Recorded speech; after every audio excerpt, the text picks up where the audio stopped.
done over 70 but betters, but none are as big as this one. This is one of the men behind the food at Shake Shack. Today we're making the Shack Burger. Potato buns, cheesy patties, tomato, lettuce, Shack sauce. Simple but beautiful. For the first time in but better history, I'm standing next to one of the creators of the item we're making. I love Shake Shack, and I love you, Mark. As is tradition, we gotta go out, get it, bring it back, and remake it. So with all that being said, let's make this, shall we? Now wait a minute, Josh. I'm not gonna have you go to a Shake Shack, drive back here, wait like 20 minutes to eat it. I wanna cook a fresh one for you, man. I want you to suit up. Let's go.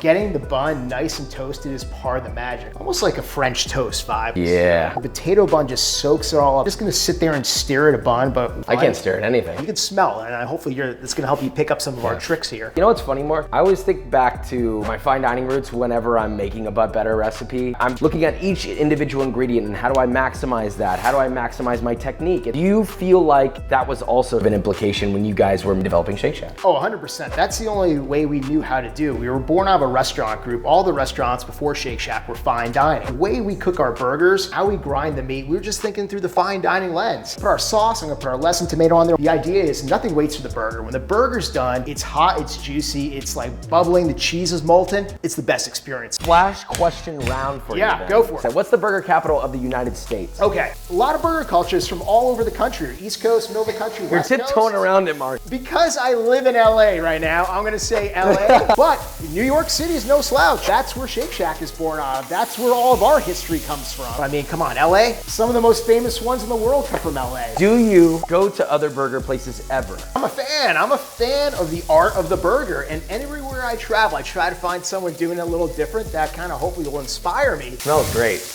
It felt a little warm over here. What's going on? All right, what's going on? Cheese going down. All right, so patties are ready. Cheese is well melted here. Put it right on the bun. Again, the bun is ready to go. We have all the toppings, and all I'm gonna do is shut this guy, and it's done. You're speaking volumes with just a few great ingredients. That beef blend, whole muscle, ground fresh. You get that caramelization, which makes a simple burger really sing. And that's the beauty of a burger, really, is the adventure to get there, but more specifically, eating it. I know this is gonna be a great burger. Mark, we're friends, so I mean, I already don't have anything bad to say about this burger. If anything, I'm actually nervous about mine. I mean, look at this. Picture perfect burger. I'm sick and tired. People not just taking a little bit of time to make it look nice. Mark makes it look nice. It's a simple burger, but hopefully it's gonna hit you. Oh, it's gonna hit. I know it is.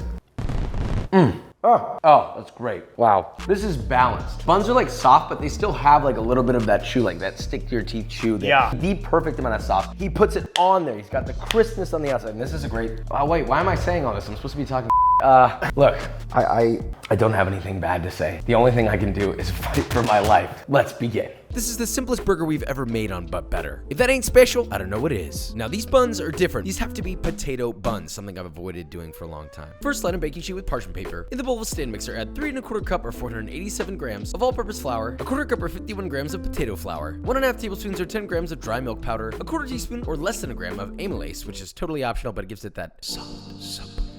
2 1/2 tablespoons or 45 grams of granulated sugar, 1 3/4 of a teaspoon or 7 grams of fine sea salt, mix together till combined, and then separately, you're gonna whisk 2 1/2 teaspoons or 10 grams of instant yeast into 1 1/4 cup plus 2 1/2 tablespoons or 300 grams of water that's around 90 degrees Fahrenheit. Once it's dissolved, add 1 whole egg, pop it on your stand mixer, turn your stand mixer to medium-low, and add yeasty juice.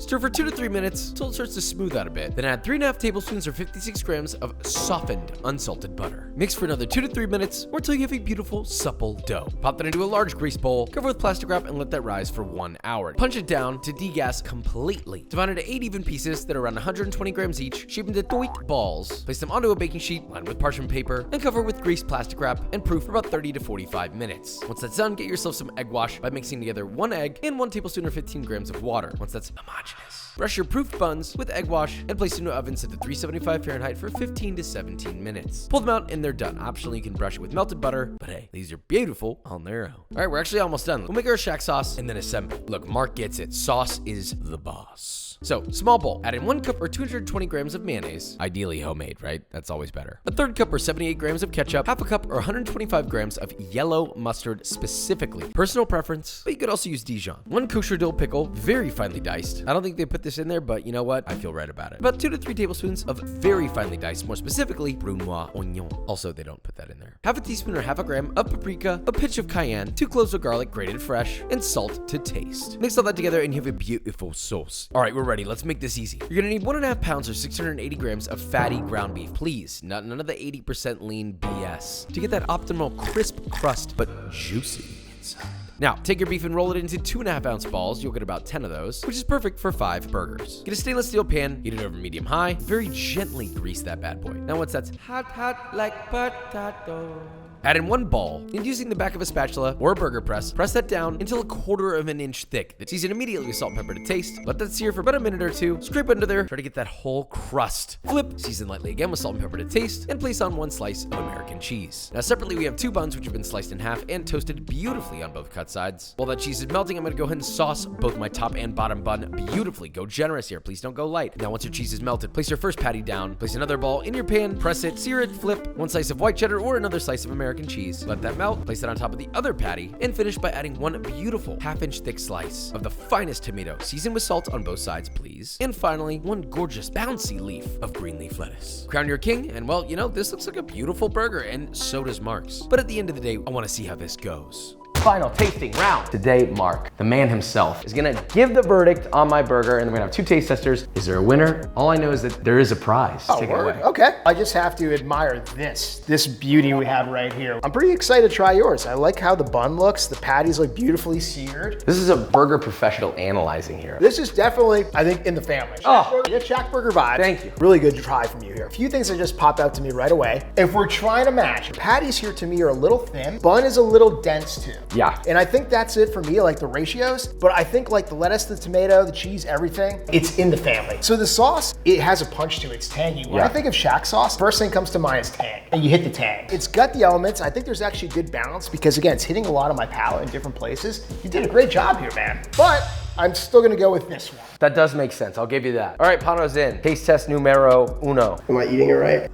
Number 2. I'm choosing number 1. I thought the first one was a little bit more well-rounded out. The layering, the flavoring, but I did like the buns on the second one better. Damn, that hurts. Bittersweet. That's a bittersweet one right there. Kevin, the man with the most riz, number 1. Grab it. Do you kind of get what's going on there? Can I eat it or no? All right. Jesus Christ. Okay. Do you like that? I love it. Pretty dang good, huh? Number 2. No, please don't do the whole thing. I can't tell how big it is. Why do you gotta eat it so weird, man? See, this is his process. I'm gonna respect it.